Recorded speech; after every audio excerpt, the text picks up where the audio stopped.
Hi, I'm Joanne and I'm going to be talking about user experience design. Hi, I'm Harvin. I'm going to be talking about user experience design. Hi, I'm Robin and I'll be talking about UX design. Hi, I'm Lewis and I'm talking about UX design. So UX design is not just designing for a digital interface and how it looks and how different interactions incorporate with different pages, but it's also the actual experience of how a user interacts with not just one page but the entire website as a whole. So I was tasked with creating a website that would aid the user with a health problem. I created a responsive website for diabetes, so it was aiming to help the user with managing their diabetes and managing the diet. I actually spoke to somebody I know with type 2 diabetes and interviewed them, came up with a few questions.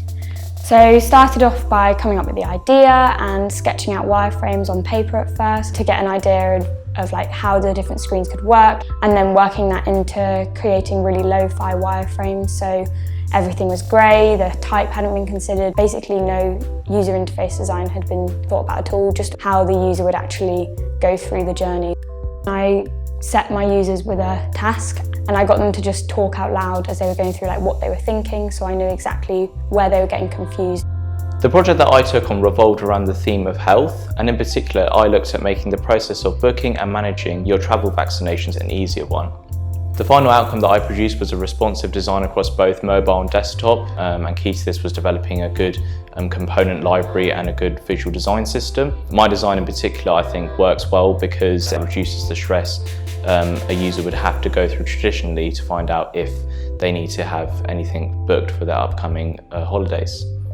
The usability testing phase was particularly interesting with my low fidelity wireframes, as it helped showcase areas where the site was actually not functioning properly or where the user felt confused, areas which I myself did not pick up, and that highlighted the importance of usability testing. So I'll be talking about my own personal project, which is called Hum, which is an inclusively designed music app. It's like a song finding app, but you can sing the song into the microphone. The brief for this project was very open, so I decided I wanted to take something with an inclusive design approach whilst also fueling my interest in UX design. So I was thinking about visual impairments and physical impairments as well, so the way that you hold it and the way that you interact with it. I was looking in things of like contrast and light to dark, so I had a better idea of how I should style the app. The process that I took was very research focused at the beginning, and it had gradual research throughout. I was doing competitor analysis, I was doing research into inclusive design, and then that informed some user personas. It's really helpful to be able to look back throughout your project and say, am I meeting this person's needs? So my project was a food collection app used by the parents of children that go to primary school. The parent or the carer would order food for their child and the child would collect said food at the canteen. The parent and the child were both the users.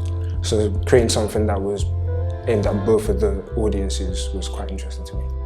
I based most of my design decisions off of the pain points that my users would have to overcome. Essentially, all of the design decisions fed from all of the prior research. What was particularly challenging with this project was truly understanding what the user needs and what their goals were. Having to think of a way that you could make it the best it could be on the desktop and also the best it could be on mobile while still looking the same and working the same so as not to confuse the user. That was quite a challenge.